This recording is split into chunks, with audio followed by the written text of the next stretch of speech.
আজি বিধানসভাত দাখিল হ'ব 2024-25 বৰ্ষৰ বাজেট। বিত্তমন্ত্ৰী অজন্তা নেওগে সদনত দাখিল কৰিব বাজেট।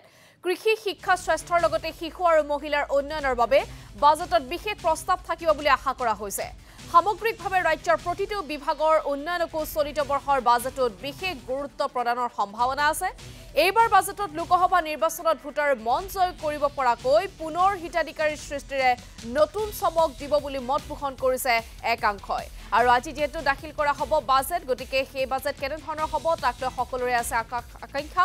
আজি বিধানসভাত দাখিল হ'ব 2024-25 বৰ্ষৰ বাজেট। বিত্তমন্ত্ৰী অজন্তা নেওগে সদনত দাখিল কৰিব বাজেট।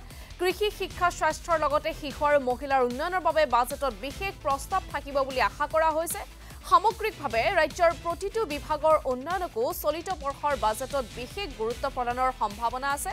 এইবাৰৰ বাজেটত লোকসভা নিৰ্বাচনত ভোটাৰ মন জয় কৰিব পৰাকৈ পুনৰ হিতাধিকাৰীৰ সৃষ্টিৰে নতুন চমক দিব বুলি মত পোষণ কৰিছে একাংশই।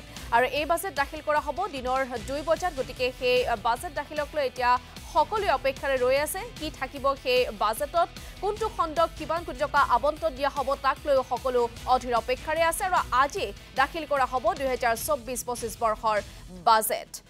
আৰু কোনটো সমষ্টিৰ কেনেধৰণৰ আশা প্ৰত্যাশা সেয়া আমি জনাবলৈ আপোনালোকক চেষ্টা কৰিম। খুমটাৰ পৰিৱেশ আমি খুমটাৰ কিছু লোকৰ আমি আশা আকাংক্ষা জানিবলৈ চেষ্টা কৰিম। তেওঁলোকৰ মনৰ ভাৱ কেনেধৰণৰ এই বাজেটক লৈ মৃদুস্মন্ত এই মুহূৰ্তত কিছু জনাব আমাক।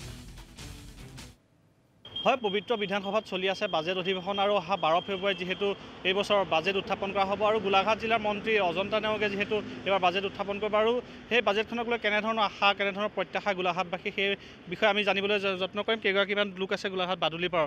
কি ক'ব, এই বৰ্ষতো 12 তাৰিখে বাজেট যিহেতু উত্থাপন কৰা হ'ব, এই বছৰৰ বাজেটক লৈ কেনেধৰণৰ আশা কেনে প্ৰত্যাশা? আচলতে আমাৰ এতিয়া ৰাজ্যৰ যিবিলাক সমস্যা তাৰ এটা প্ৰধান সমস্যা হৈছে নিবনুৱা সমস্যা। গতিকে আমি ভাবোঁ বাজেটখন এনেকুৱা ধৰণৰ হ'ব লাগে যাতে সংস্থাপনমুখী হ'ব লাগে, নিবনুৱা সমস্যা সমাধান হ'ব লাগে আৰু যিবিলাক অত্যাৱশ্যকীয় বস্তু বাহানি এইবিলাকৰ ওপৰত কৰৰ বোজা কমিব লাগে। যিহেতু এতিয়া আমাৰ এতিয়া হিতাধিকাৰীৰ সৃষ্টিতেই আচলতে উন্নয়ন নহয়, আচলতে কৰ্মসংস্থাপন আহিব লাগে। এতিয়া আমি দেখিছোঁ যে কিছুমান আমাৰ শিক্ষিত যুৱকেও কিছুমান ব্যৱসায় বাণিজ্যত কৰিবলৈ গৈছে, কিন্তু কৰৰ বোজাই বা অত্যাৱশ্যকীয় সামগ্ৰীৰ মূল্য বৃদ্ধিয়ে তেওঁলোকক সেই দিশত অগ্ৰসৰ হোৱাত বাধা জন্মাইছে।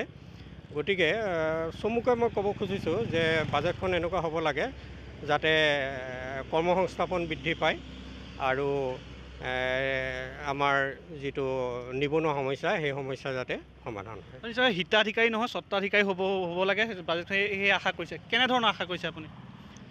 আজি যিহেতু অসমৰ মুখ্যমন্ত্ৰী আৰু আমাৰ বিত্তমন্ত্ৰীদেৱে এখন আচলতে খুব সুন্দৰ, মই ভাবোঁ মানে খুব সুন্দৰ এখন বাজেট ৰাইজৰ কাৰণে দিব বুলি আশা কৰিছোঁ।